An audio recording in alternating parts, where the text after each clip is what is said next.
Olá pessoas, espero que estejam todos bem. Chegamos ao nosso segundo vídeo aqui da economia e da sociedade do Segundo Reinado.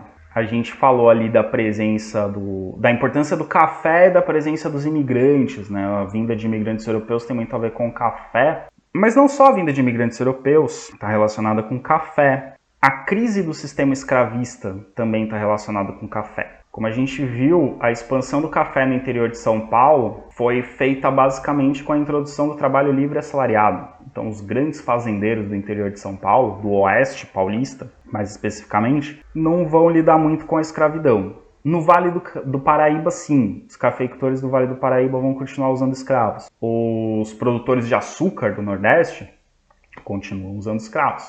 Bom, todo mundo continua usando escravos no Brasil. No Brasil, basicamente, se você era livre, você tinha escravo. Se você não tinha escravo, provavelmente você era um escravo. Mas a importância da escravidão para a economia começa a diminuir, porque o escravo fica muito caro. Vamos lembrar aqui o que está acontecendo. Nós vimos no vídeo anterior. Lei Eusébio de Queiroz, em 1850. Fim do tráfico de escravos. Não pode mais trazer escravo do exterior. Então, a oferta de escravos diminui. Diminui a oferta, aumenta o preço. Aumento do preço do escravo, para muitos fazendeiros não compensa manter escravos. Então eles ou libertam os escravos ou vendem os escravos e passam a usar a mão de obra assalariada, só que preferencialmente dos imigrantes, por conta da ideia de embranquecimento da população brasileira, que o imigrante europeu era melhor e ajudar a civilizar o Brasil, a desenvolver o Brasil, e o negro não servia para nada. Só que a gente tem mais uma questão. A maioria da população brasileira era de pretos e pardos. Mais da metade da população brasileira não era branca, era de pretos e pardos. Não que mais da metade da população brasileira fosse de escravos. Ainda que em algumas cidades brasileiras você tinha mais escravos do que pessoas livres. Algumas cidades grandes brasileiras a população de escravos era maior do que a de pessoas livres. Mas aqui já está diminuindo. Com o fim do tráfico de escravos, a proporção de escravos está diminuindo. Mas você tem muitos negros livres e você tem muitos mestiços livres. Então você tem uma grande... E a maioria da população brasileira era ou de pretos ou de pardos, né, de mestiços. Então a maior parte da população brasileira não era branca. Você tem também um crescimento do movimento abolicionista. Então os negros escravizados estão se sentindo já fortalecidos e em condições de reivindicar a liberdade. Então você tem um risco cada vez maior de rebeliões e as fugas de escravos são cada vez mais comuns. Você tem fugas em massas, como essa representada na charge aí em cima, de às vezes grupos de escravos combinarem de fugir da fazenda, assim, dezenas, centenas de escravos fugindo ao mesmo tempo. Então isso está ficando cada vez mais comum. E além de tudo isso, a vergonha que o Brasil passava de ser o único país independente da América ainda a ter escravos. A escravidão era raríssima no mundo no final do século XIX, e onde existia era em colônias. País independente com escravo, o Brasil era o último. Então era meio que uma vergonha. Nas reuniões de líderes internacionais, quando Dom Pedro II participava, ele sofria uma vergonhazinha, porque ele era duramente criticado pelas outras nações. Como que ele permitia que o Brasil ainda tivesse escravos? Como que o Brasil queria ser um país desenvolvido se ainda tinha escravos, igual tinha antigamente, igual tinha no passado? Então, para o Brasil isso era um constrangimento internacional. Principalmente a partir da década de 70, por volta, né, de 1870, cresce com muita força no Brasil o movimento abolicionista. O movimento abolicionista é um movimento de pessoas que pedem o fim da escravidão. Obviamente você tem escravos participando do movimento abolicionista, você tem ex-escravos, você tem pessoas negras livres, você tem mestiços livres, né, que já nasceram livres, mas você tem também pessoas brancas contra a escravidão, por vários motivos, desde questões humanitárias mesmo, pela crueldade da situação da escravidão, também por questões econômicas. Muita gente já analisava que, olha, economicamente falando, não compensa você pagar o preço de uma fazenda por um trabalhador ao invés de você pagar salário para 100 trabalhadores. Então, né, a escravidão já economicamente não era sustentável. Então você tem a questão humanista, você tem uma questão econômica, também tem uma questão de aumentar o mercado consumidor, porque se você quisesse industrializar o Brasil, e a gente vai ver no final desse vídeo as tentativas de industrializar o Brasil, para você industrializar o Brasil, você precisa de um mercado consumidor, você precisa de pessoas para comprar suas mercadorias. Então, se você tem um trabalho livre assalariado, você aumenta o seu mercado consumidor. O escravo ele não é um consumidor. Então, tem várias questões envolvidas. Mas os principais líderes abolicionistas eram pretos e pardos, que foram escravos ou que eram descendentes de escravos, mas que alcançaram uma condição social um pouco melhor, passaram a integrar uma classe média urbana no Brasil e usaram ali a sua condição social para lutar contra a escravidão. A gente vai falar de alguns deles daqui a pouco. Então, o movimento abolicionista ele começa a se tornar cada vez mais presente em jornais, inclusive jornais do próprio movimento abolicionista, comícios, reuniões públicas, agremiações, né, sociedades de pessoas que reivindicavam o fim da escravidão. A literatura começa a ter muitas obras contra a escravidão, como, por exemplo, A Escrava Isaura, é um romance que faz uma crítica dura à escravidão, mas vários autores citam a escravidão, criticam a escravidão em seus romances, panfletos contra a escravidão, enfim, você tem uma intensa propaganda anti-escravista, uma intensa propaganda abolicionista. Entre os abolicionistas, você tinha alguns abolicionistas que eram assim, eles defendiam o fim da escravidão desde que o governo brasileiro pagasse uma indenização para os donos dos escravos, uma forma de compensação, porque afinal de contas eles diziam, bom, o escravo é uma propriedade, você libertar o escravo é como se você estivesse desapropriando uma propriedade de alguém, então quando você faz uma desapropriação você tem que pagar uma indenização para a pessoa. E outros achavam que não, muitos abolicionistas falavam, olha, você tem que acabar com a escravidão e ponto. Não tem que pagar nada para os donos de escravos, porque eles já se beneficiaram muito do trabalho desses escravos. Não tem que pagar nada para eles. Eles já se beneficiaram da exploração do trabalho escravo. E outros diziam ainda mais. Além de não pagar nada, o governo tem que fazer uma reforma agrária e distribuir terras para os ex-escravos, para eles não ficarem abandonados. Porque não adianta você libertar o cara e deixar ele abandonado à própria sorte. Você tem que dar condições para que ele sobreviva. Então o governo tem que distribuir terras para os ex-escravos. Então você tem vários tipos de abolicionistas, né, dos mais conservadores aos mais radicais. Alguns advogados abolicionistas e alguns rábulas, como era o caso de Luiz da Gama, o rábula ele é um advogado que não estudou direito. Ele consegue uma autorização do governo porque ele demonstra conhecimento de leis e boa-fé e pode fazer o trabalho de advogado. Isso existia na época do Brasil Imperial, não existe mais hoje em dia, pelo menos não no Brasil. Para ser advogado você tem que ser formado e passar no exame da Ordem dos Advogados do Brasil. Então Luiz da Gama é um exemplo de rábula, né? E ele fazia, e além disso ele era jornalista também. Então vários advogados faziam associações, agremiações para levantar fundos para comprar as alforrias, para libertar os escravos. E também em processos judiciais, às vezes escravos processavam seus donos por maus tratos, ou enfim. E nesses processos reivindicavam a alforria, né, como indenização pelos maus tratos. Então vários advogados abolicionistas começaram a trabalhar em casos como esses. E quando o movimento abolicionista ganha força, muitos escravos começam a fugir. Então aquela cena da charge ali, a partir de 1870 se tornam muito comuns. Os escravos começam a fugir, organizar essas fugas. E algumas dessas fugas organizadas por pessoas livres, simpatizantes do movimento abolicionista, que ajudavam os escravos a fugir.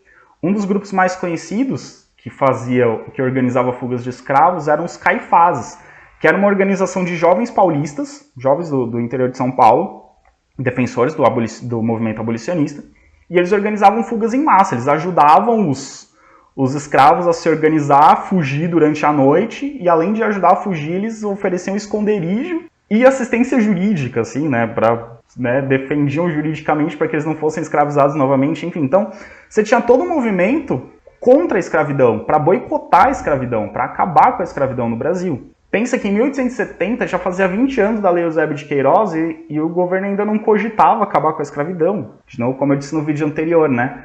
Como é importante para a economia brasileira a escravidão, como ela dependia tanto da escravidão. Mas aí, graças a lideranças como Luiz da Gama, entre outros que eu vou citar daqui a pouco, o movimento abolicionista começa a ganhar força. Só que também tem a galera que é contra a abolição da escravidão. Quais eram os argumentos que era contrário? Sobretudo os cafeicultores do Vale do Paraíba. Então vamos pensar no café, que é o principal produto do Brasil, Em São Paulo, que era o principal produtor de café do Brasil, você tem os cafeicultores do Oeste Paulista que já usam trabalho livre assalariado, principalmente imigrantes. Para esses do Oeste Paulista, acabar com a escravidão ou não fazia tanta diferença. Eles até preferiam que acabasse com a escravidão para ter mais consumidores de café. Já os do Vale do Paraíba eram contra, porque eles ainda usavam mão de obra escrava. Apesar do escravo ser caro, eles ainda, pelas contas que eles faziam, ainda não valia a pena trocar pelo trabalhador assalariado.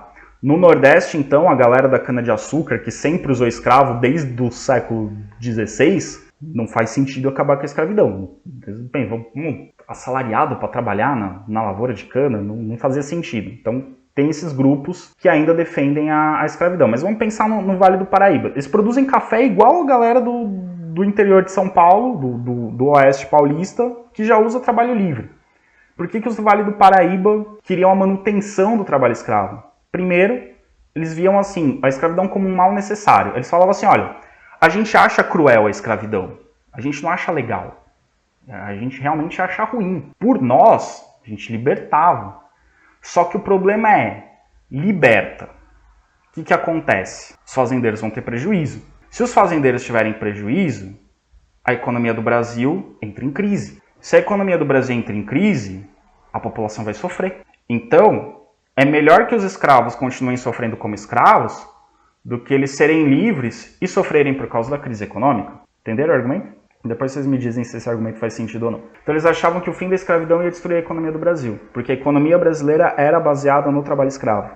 Então acabar com a escravidão causaria uma desordem na economia brasileira, o Brasil entraria em colapso, segundo os defensores da escravidão, o Brasil entraria em colapso e isso prejudicaria toda a população. E por último, o risco da desordem social. Eu disse para vocês, a maior parte da população brasileira era de pretos e pardos. Se essa galera agora é livre, o que vai impedir deles tomarem o poder? O que vai impedir deles irem para cima dos seus antigos donos e reivindicarem reparação por tudo que eles sofreram ao longo de todo esse período de escravidão, ao longo de quase 400 anos de escravidão? Então, o risco de perder o controle sobre essa parte significativa da população era um argumento para manter essa parte da população como escrava. Soa familiar para vocês? Mas o movimento abolicionista vai vencer. Então, não é só de notícias ruins que vivem as aulas de história. Então vamos recapitular. Em 1831 teve aquela lei para inglês ver, né, que proibiu o tráfico de escravos, mas o tráfico de escravos continuou e ninguém fez nada. O governo fingiu que não viu. Aí em 1845 a Inglaterra cria a Bill Aberdeen para afundar navios tumbeiros, né, que como eram conhecidos os navios que traficavam escravos. Em 1850, ministro da Justiça, se eu não me engano, Eusébio de Queiroz, cria a lei que acaba com o tráfico de escravos. Acaba com o tráfico, mas não com a escravidão, nem com o comércio interno de escravos. Só não pode trazer escravos de fora do Brasil. Acreditava-se que isso acabaria com a escravidão em pouco tempo, mas não foi isso que aconteceu. Em 1871, a gente tem a primeira grande vitória do movimento abolicionista, mas é uma vitória muito mais simbólica do que prática, que é a Lei do Ventre Livre. O que é a Lei do Ventre Livre? Todas as crianças que nascessem a partir da assinatura dessa lei, em 1871, seriam livres. Todas as crianças filhas de escravos eram livres, porque até então, se você era filho de escravo, você era escravo também e pertencia ao dono da sua mãe. Então, a partir de 1871, filhos de escravas nasceriam livres. O problema é o seguinte, a mãe continua escrava. Como é que faz? O bebê é livre e a mãe é escrava. O bebê continua com a mãe, só que a mãe é escrava. Quem vai se responsabilizar por sustentar a criança? O dono da mãe. Só que o dono da mãe não vai fazer isso de graça. Então a criança vai ter que trabalhar para o dono da mãe. Quando ela crescer, ela vai ter que trabalhar para o dono da mãe para pagar uma indenização pelo dono da mãe ter cuidado dele. Então na prática, a lei do ventre livre, nenhuma criança ficou livre mesmo. Porque ela tinha que ficar sob os cuidados do dono da sua mãe até os 18 anos. Então ali, a partir de uma determinada idade, quando ela conseguisse começar a trabalhar, ela ia começar a trabalhar para o dono da mãe, sem receber salário. Ela ia trabalhar para pagar por ele estar cuidando dela. Entenderam? E isso até completar 18 anos. A Lei Áurea é em 1888, então ninguém completou 18 anos antes da Lei Áurea. Entenderam? Na prática, ninguém foi libertado por essa lei. Mas já é simbólico, né? Ninguém mais nascia escravo. Tem um valor simbólico. Na prática, não foram libertados. Continuaram sendo vinculados aos donos de suas mães, mas é uma vitória simbólica. Em 1885, nós temos a Lei dos Sexagenários. Segundo a Lei dos Sexagenários, todo escravo que completasse 65 anos automaticamente era liberto.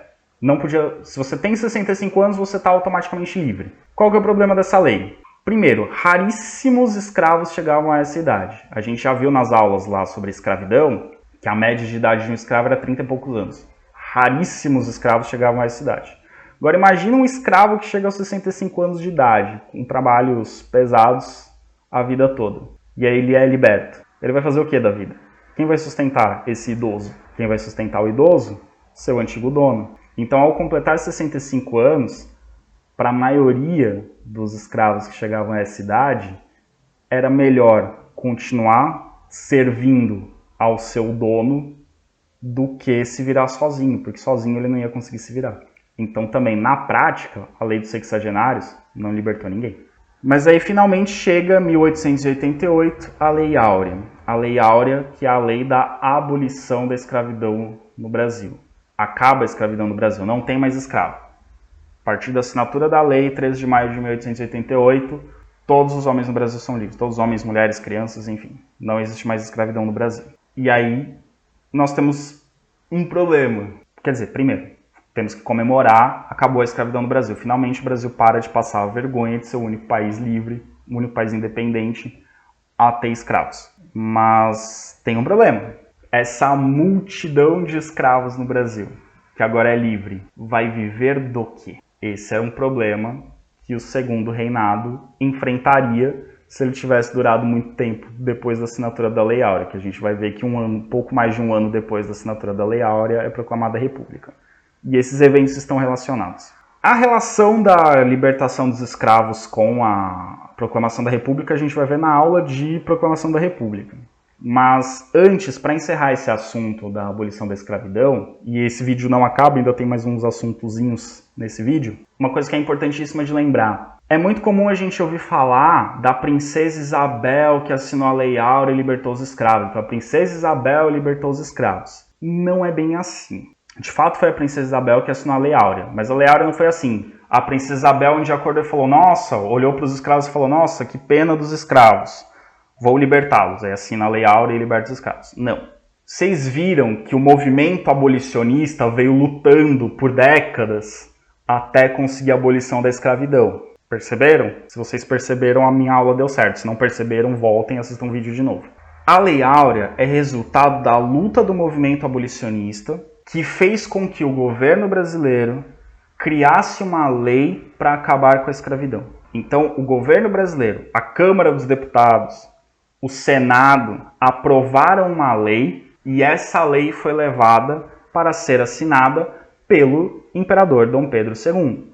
Só que Dom Pedro II estava de licença médica, ele estava doente. No lugar do imperador governava a princesa regente. A princesa regente era a princesa Isabel.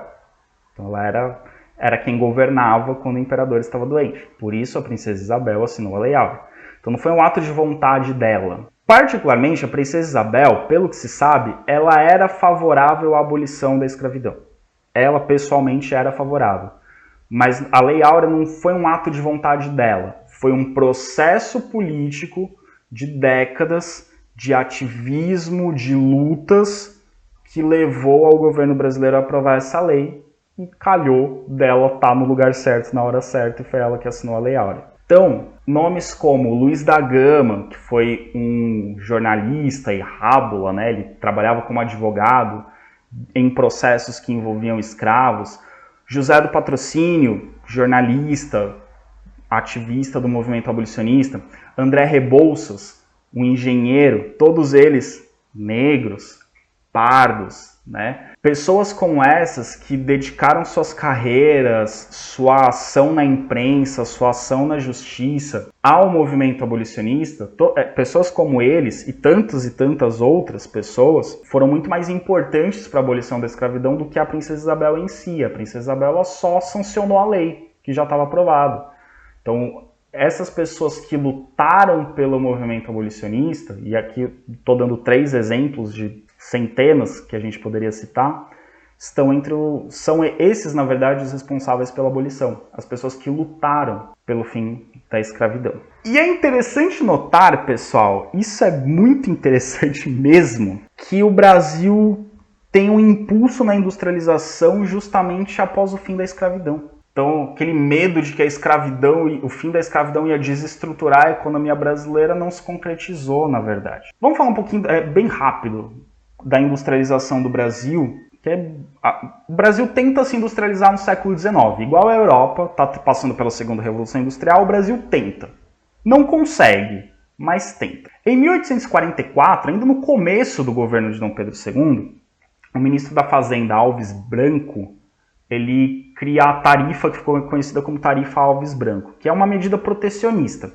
Era uma taxa sobre produtos importados. Então, produtos que vinham de fora do Brasil pagavam uma taxa extra, e o objetivo disso era incentivar o consumo de produtos nacionais, inclusive produtos industrializados. O café, que estava em expansão lá desde 1828, 1828 o Brasil já era o maior produtor mundial de café e a produção está crescendo. O lucro do café gerou acumulação de capital. Então, se vocês lembrarem, a venda de tecidos no século XVIII na Inglaterra gerou acúmulo de capital para os burgueses fazerem as primeiras fábricas e aí começa a Revolução Industrial. O café no Brasil gerou esse acúmulo de capital. Então, o café fez os cafeicultores terem dinheiro acumulado para investir em fábricas. Então, em 1850, esse ano crucial da história do Brasil, que você tem a Lei Eusébio de Queiroz, você tem a Lei de Terras, 1850 também é por volta de quando começam a surgir oficinas e pequenas fábricas no Sudeste brasileiro. Por que no Sudeste? Porque é onde está se juntando dinheiro pelo café, por causa do café. Então, o dinheiro do café está no Sudeste.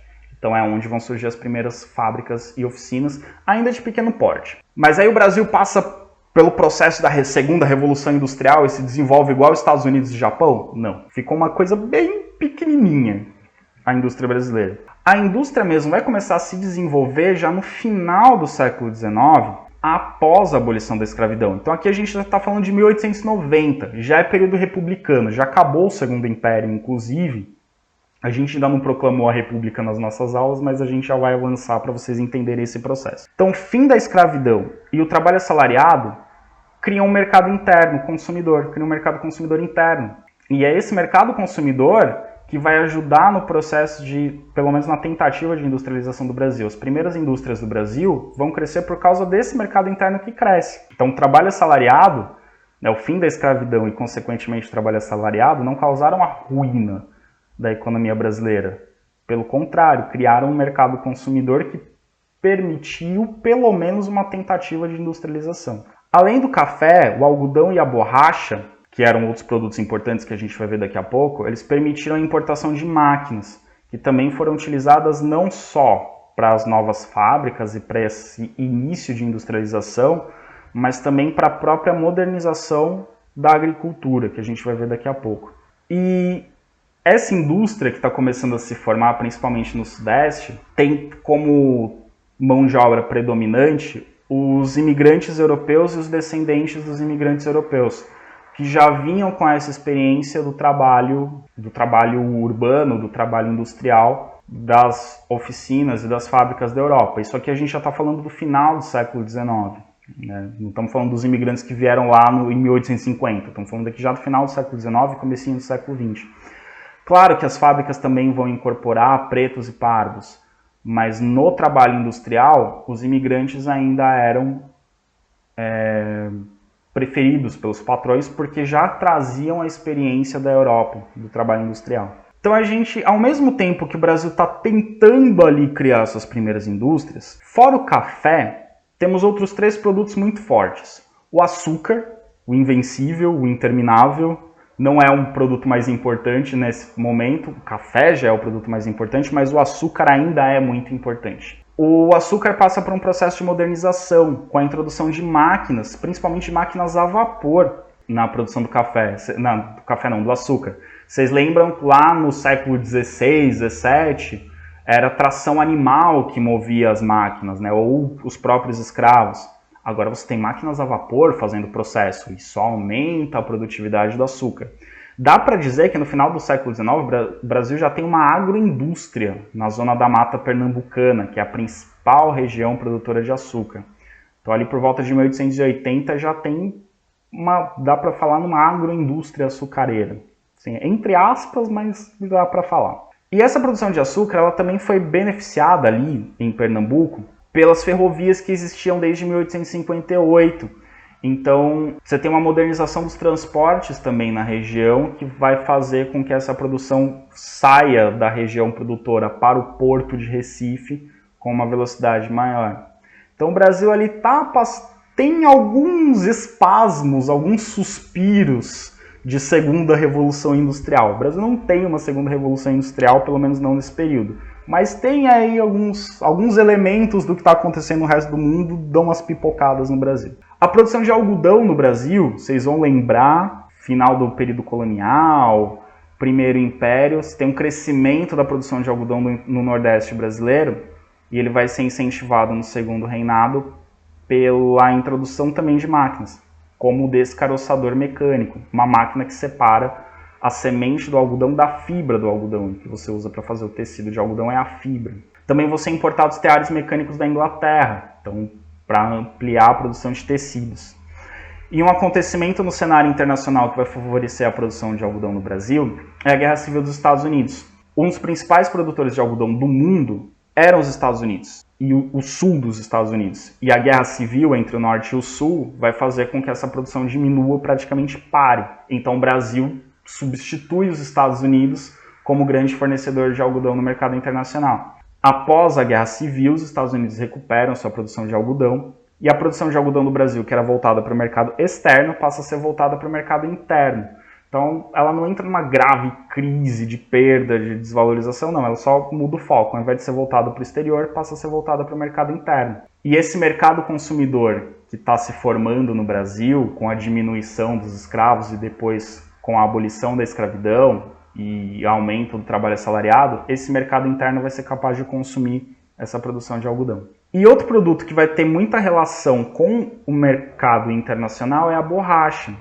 A borracha, ela vem da seringueira, que é uma árvore nativa da Amazônia. Então, ela é nativa do Brasil, né, e dos vizinhos do Brasil que compartilham a Amazônia conosco. E a borracha ela vai passar a ter um grande destaque internacional graças ao crescimento da indústria automobilística. Então, o desenvolvimento de carros vai aumentar, né, a produção de carros vai demandar a produção de pneus, e pneu demanda a produção de borracha.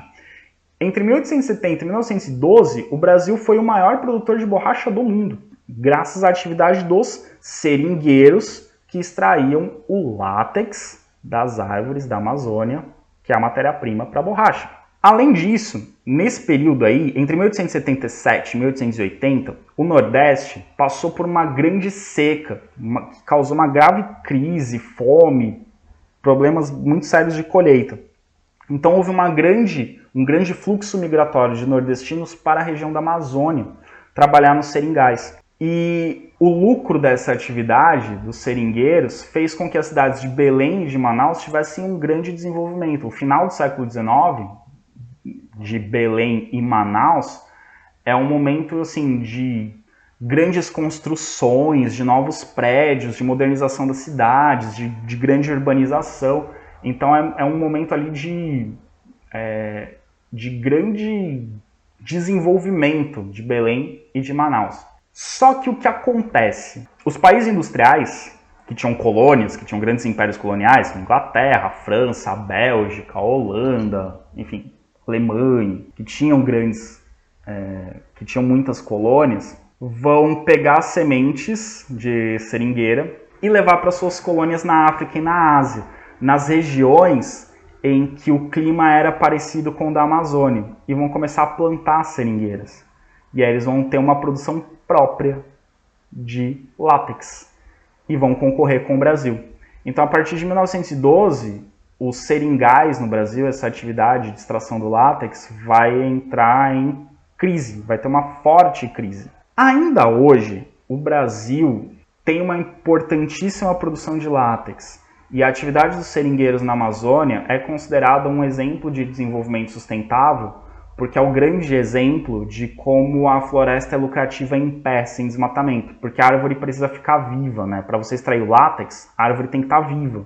Então você faz ali pequenos cortes que o seringueiro domina a técnica de fazer pequenos cortes sem matar a árvore para extrair o látex e fazer a borracha. A árvore continua viva e a floresta continua em pé. E também relacionado a essa questão da borracha, um dos grandes estados produtores de borracha do Brasil é o Acre. Mas o Acre, no final do século XIX, não pertencia ao Brasil. O Acre era um território da Bolívia. Só que muitos brasileiros, principalmente nessa época aí, entre 1877 e 1880, que teve uma grande migração de nordestinos para a Amazônia, muitos seringueiros brasileiros cruzavam a fronteira com a Bolívia para extrair látex de árvores em território boliviano. Isso causou uma série de atritos entre o governo brasileiro e o governo boliviano, até que no início do século XX, o Barão do Rio Branco, sim, aquele homem que tem uma estátua e o nome dele dá nome à praça no centro de Uruguaiana, o Barão do Rio Branco, que foi um grande diplomata brasileiro, fez uma negociação, conduziu uma negociação com a Bolívia e o Brasil comprou o território do Acre da Bolívia. Então o Brasil pagou pelo Acre e aí o Acre passou a ser parte do território brasileiro. Está relacionado com essa importância da borracha para a economia brasileira. Temos alguns nomes importantes para a indústria brasileira, para a tentativa de indústria no século XIX e começo do século XX.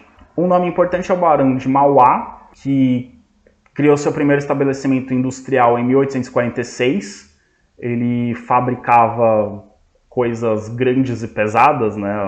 Ele fabricava navios, guindastes, prensas, caldeiras a vapor, canos e equipamentos para engenhos de açúcar. Então ele tinha ele era voltado ali para um mercado consumidor específico. Ele, com seus investimentos, foi responsável pela primeira ferrovia do Brasil, pelo primeiro telégrafo para melhorar a comunicação, pela primeira iluminação a gás, pela primeira navegação a vapor no Rio Amazonas, primeiro barco a vapor no Rio Amazonas foi a partir de investimentos dele. Ele foi responsável pela primeira linha de bondes puxada por burros no Rio de Janeiro, então uma melhoria no transporte público. Então o Barão de Mauá é considerado assim, um dos pioneiros, o pioneiro da indústria brasileira, porque ainda na época do Segundo Reinado ele tentou desenvolver a indústria. Só que a partir de 1860 os negócios dele entraram em crise, porque o governo brasileiro teve a brilhante ideia de diminuir os impostos sobre produtos importados. A Inglaterra pressionou o Brasil, a Inglaterra queria entrar mais na economia brasileira,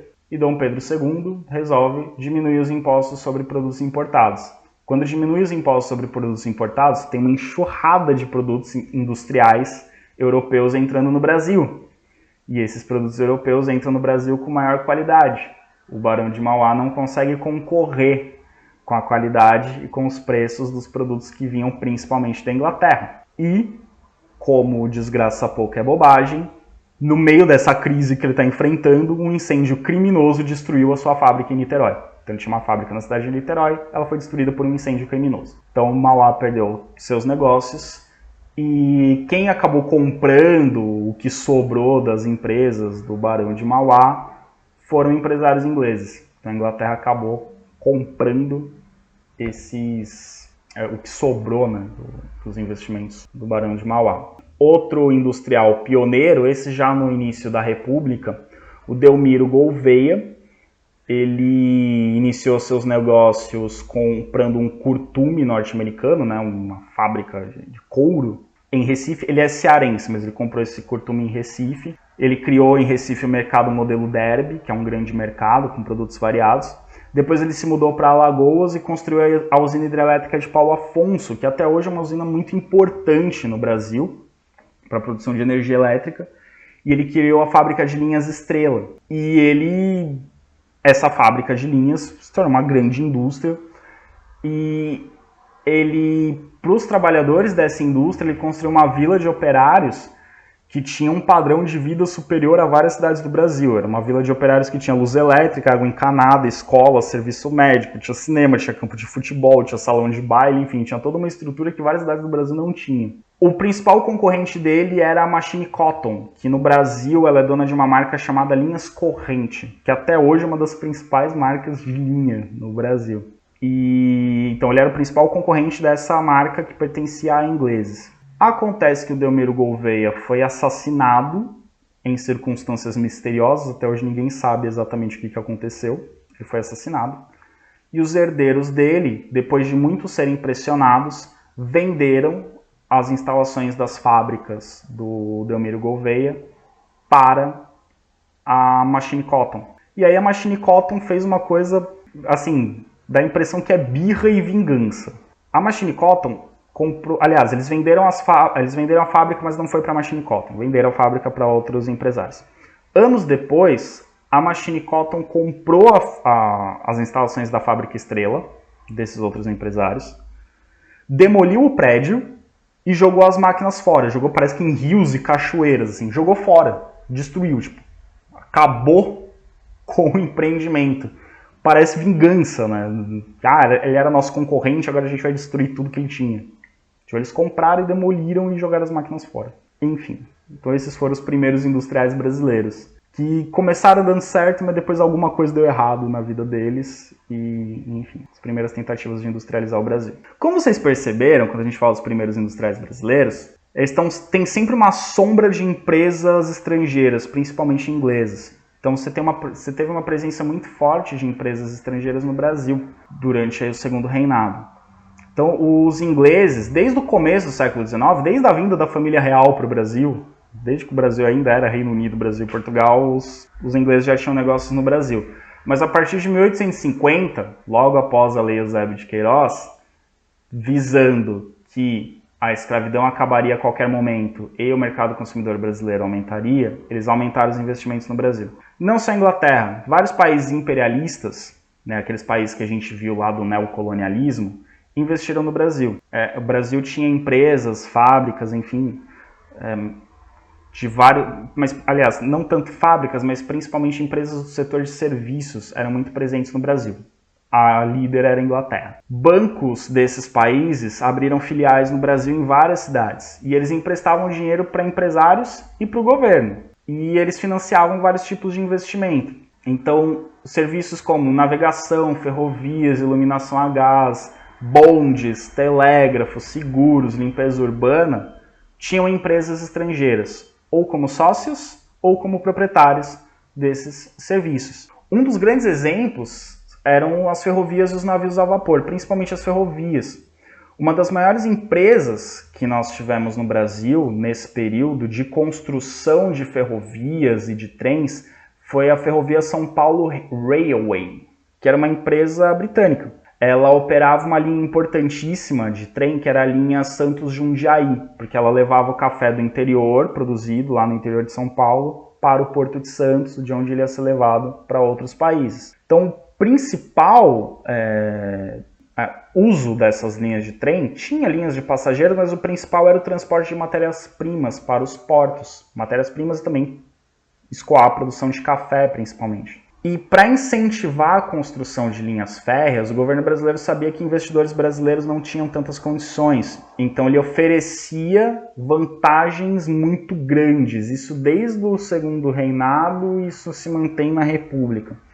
Então as empresas brasileiras tinham o direito de explorar essa linha por 90 anos, quase um século de direito de explorar as linhas. E eles tinham o direito de fazer o que quisessem com as terras numa faixa de 30 quilômetros de cada lado da linha. Então, se eles quisessem vender essas terras, se eles quisessem construir algo nessas terras, então, assim, o governo brasileiro, para ter as linhas de trem, que era importante, para ter as ferrovias, que eram importantes, acabava cedendo grandes trechos de território para essas empresas. Um fato interessante, eu coloquei uma foto aqui, não é puxando sardinha para minha cidade, mas a gente tem um exemplo muito interessante dessa presença da São Paulo Railway no Brasil, que vocês já devem ter ouvido falar, se não ouviram falar, corram atrás disso na internet, a Estação da Luz em São Paulo. A Estação da Luz, hoje, é uma estação de trem e de metrô, e uma das linhas que ela opera é essa linha que vai, é uma linha que vai de São Paulo até Jundiaí. E a Estação da Luz, ela foi construída pela São Paulo Railway, e o que é interessante sobre a Estação da Luz é que ela é idêntica a uma estação de trem que existe em Londres, que existe na Inglaterra. Ela é idêntica. E o que é mais interessante é que todo o material usado na construção da Estação da Luz foi trazido de navio da Inglaterra. Então ela é tipo um Lego. Pegaram todas as peças da estação, trouxeram em navios, chegaram aqui e montaram ela. Então ela foi inteiramente trazida da Inglaterra. E ela é idêntica a uma estação de trem que existe na Inglaterra. Ela é uma estação inglesa. É um exemplo da arquitetura inglesa em São Paulo. na cidade de São Paulo. Então é um exemplo marcante dessa presença estrangeira na economia brasileira do segundo reinado e início da República. E com essa grande presença de empresas estrangeiras, os padrões de consumo do Brasil também acabaram sendo influenciados, né? Principalmente a classe média e a elite brasileira começaram a ter padrões europeus de consumo e depois, mais para frente, padrões norte-americanos de consumo. Então o Brasil era um grande consumidor de produtos estrangeiros. E assim, de tudo. Vestuário, sapato, alimento, ferramenta, objeto doméstico, relógio, piano, móveis, fechaduras, esqui para neve. Mas não tem neve no Brasil, não interessa, compravam também. Enfim, produtos dos mais variados que vinham da Europa eram comprados no Brasil. Por volta de 1870, a grande maioria dos produtos era da Inglaterra, 53%. Mas também tinha uma grande parcela de produtos franceses, porque Paris era a cidade da moda na época, as pessoas falavam francês, as pessoas queriam seguir os costumes franceses, né? Então, os produtos franceses eram produtos chiques, os produtos ingleses eram os produtos bons e baratos. Então por isso a grande maioria era da Inglaterra, mas também tinha uma grande presença francesa, era um mercado mais de luxo, digamos. E de onde que vinha o dinheiro para comprar esses produtos? Do café, do algodão e da borracha. Só que a venda do café, do algodão e da borracha no Brasil também era intermediada por empresas estrangeiras. Eram empresas estrangeiras que faziam a negociação desses produtos e o transporte desses produtos para a Europa.